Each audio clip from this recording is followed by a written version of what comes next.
Nagwagi ang botong yes sa Cotabato City na isama ang kanilang lugar sa binubuong Bangsamoro Autonomous Region in Muslim Mindanao.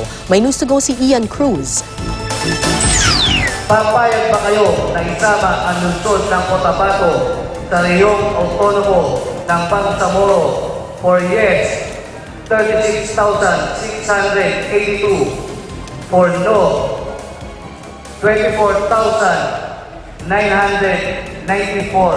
So we will proclaim the winner is yes, garnering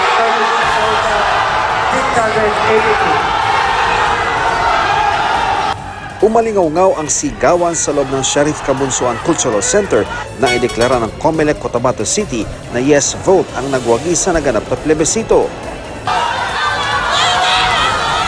Maging sa labas ng auditorium, nagbunyi rin ang mga nagsulong na mapasama ang Cotabato City sa bubuing Bangsamoro Autonomous Region.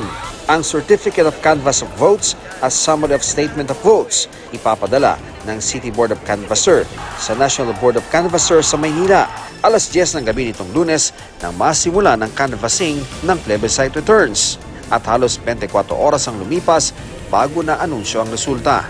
Ang grupo ni Maimona ang pinakahuling nakapagsumite ng plebiscite return. Matapos ng 36 na oras sa pag-duty, hilong-hilo na raw ang guro.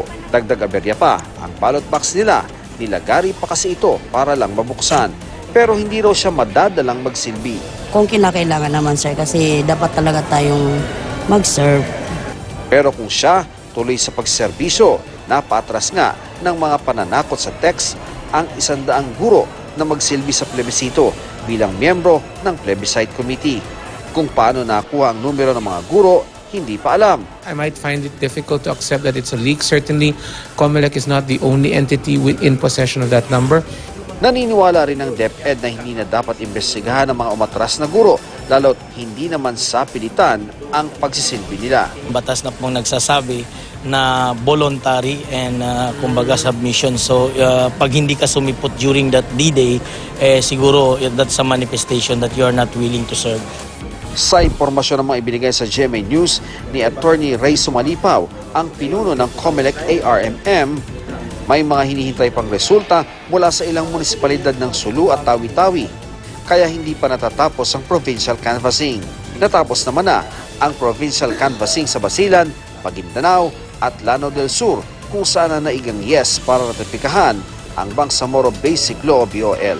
Ian Cruz, GMA News.